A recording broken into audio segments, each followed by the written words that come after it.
Pemirsa, antrian di Merak dan kecelakaan maut di Tol Jakarta Cikampek dan Tol Semarang Batang menjadi catatan buruk arus mudik Lebaran 2024. Hari Sabtu dan Minggu ini akan menjadi puncak arus balik. Lalu bagaimana memastikan agar kecelakaan maut tidak terjadi lagi? Inilah Top Review.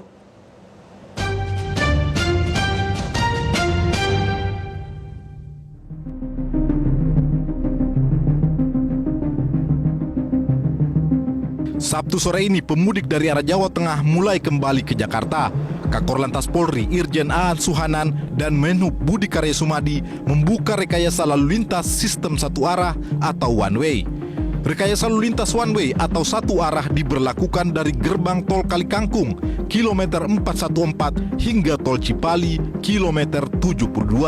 Rekayasa diberlakukan mengingat arus kendaraan menuju Jakarta mulai meningkat.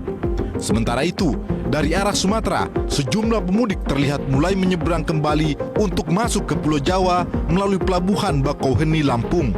Untuk menghindari kepadatan kendaraan, sistem tunda atau delaying system diberlakukan. Seluruh kendaraan yang akan menyeberang ke Pulau Jawa via Bakauheni harus melewati delaying system baik di jalur arteri maupun tol. Mereka harus berhenti di beberapa titik area pengecekan dan petugas memastikan mereka telah mengantongi tiket penyeberangan hari ini. Penerapan sistem tunda ini dipersiapkan untuk menghadapi puncak arus balik di Pelabuhan Bakauheni yang diprediksi terjadi hari Sabtu hingga Minggu. Penyeberangan dari Sumatera melalui Pelabuhan Bakauheni memang harus diantisipasi secara cermat guna menghindari terjadinya antrian panjang seperti saat arus mudik di sisi Pelabuhan Merak seminggu yang lalu. Pada puncak arus mudik Sabtu dan Minggu lalu, ribuan kendaraan pribadi tertahan di jalan tol Tangerang-Merak sepanjang 4 km.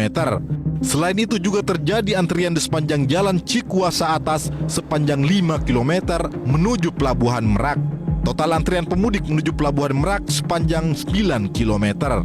Penumpukan kendaraan terjadi di Pelabuhan Merak, Banten pada puncak arus mudik Lebaran 2024 karena banyak pemudik yang belum memiliki tiket pada saat tiba di pelabuhan. Hal itu diungkap Kapolda Banten, Irjen Pol Abdul Karim. Banyak pemudik yang baru membeli tiket pada saat di perjalanan menuju Pelabuhan Merak.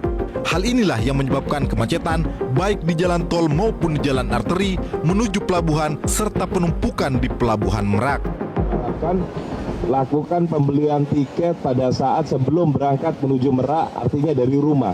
Sudah ada fasilitas tiket online, sehingga ini akan memperingan, akan mengurangi jumlah trafik kepadatan di tol maupun kepadatan di Pelabuhan Merak. Menteri Perhubungan Budi Karya Sumadi mengatakan ada kenaikan luar biasa angka pemudik yang menyeberang di Merak dan pelabuhan sekitarnya. Karena itu, Menhub meminta maaf jika ada pemudik yang tidak terlayani dengan baik. Karena kenaikan yang luar biasa daripada jumlah penumpang.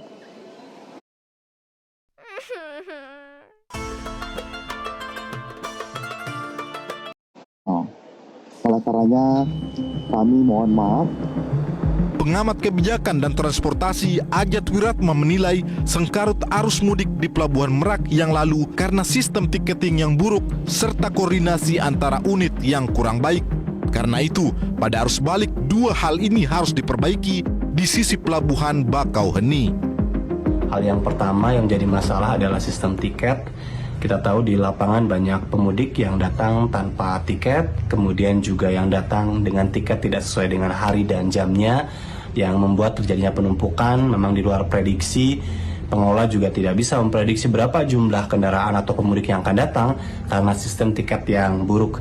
Kemudian yang kedua ini terkait dengan koordinasi.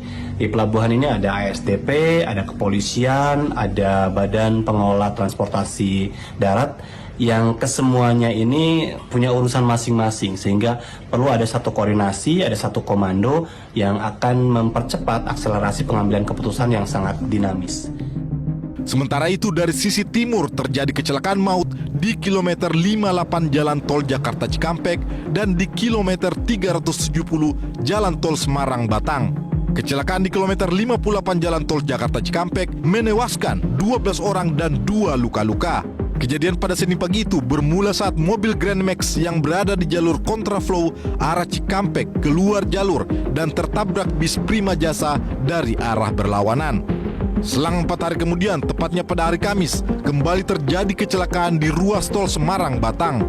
Bis Rosalina Indah yang berangkat dari Bekasi, Jawa Barat menuju Jawa Timur mengalami kecelakaan tunggal di kilometer 370 tol Semarang-Batang.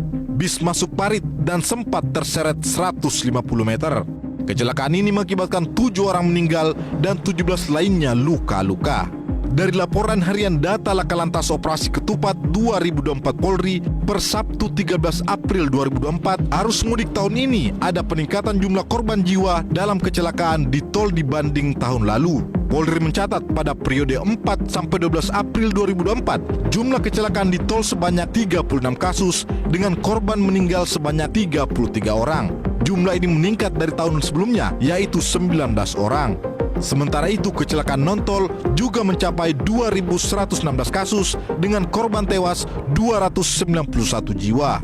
Secara keseluruhan, pada arus mudik tahun ini terjadi 2.152 kecelakaan dengan total korban jiwa mencapai 324 orang meninggal dunia.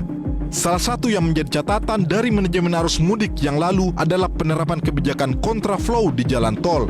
Masyarakat Transportasi Indonesia menyatakan tidak setuju dengan kebijakan kontraflow di jalan tol karena berbahaya. Ya, sebenarnya kontraflow ini cocoknya untuk transportasi dalam kota ya. Dan kalau antar perkotaan apalagi di jalan tol ini sangat riskan sekali, sangat membahayakan gitu kan. Kami sebenarnya kurang setuju ketika diterapkan sejak beberapa waktu yang lalu untuk di tol. Karena ya memang sudah terpikirkan oleh masyarakat kalau tol kecepatannya tinggi. Baik, dan yang jelas itu edukasinya sangat minim sekali. Kita nggak ada edukasinya ketika ini akan diterapkan.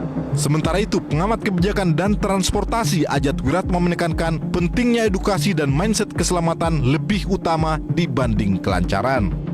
Jadi memang yang paling penting untuk dikedepankan adalah bagaimana kita sebanyak mungkin, sesering mungkin mengedukasi masyarakat tentang kampanye keselamatan. Di luar itu juga pengambil kebijakan juga harus punya mindset untuk mengutamakan keselamatan dibandingkan mengutamakan kelancaran. Pada arus balik, Kakor Lantas Polri dan Kementerian Perhubungan dipastikan akan menerapkan rekayasa lalu lintas sistem satu arah atau one way dari gerbang tol Kalikangkung kilometer 414 hingga tol Cipali kilometer 72. Kesiapan aparat dan edukasi pada pemudik diperlukan agar jumlah kecelakaan dan korban dapat diminimalisasi.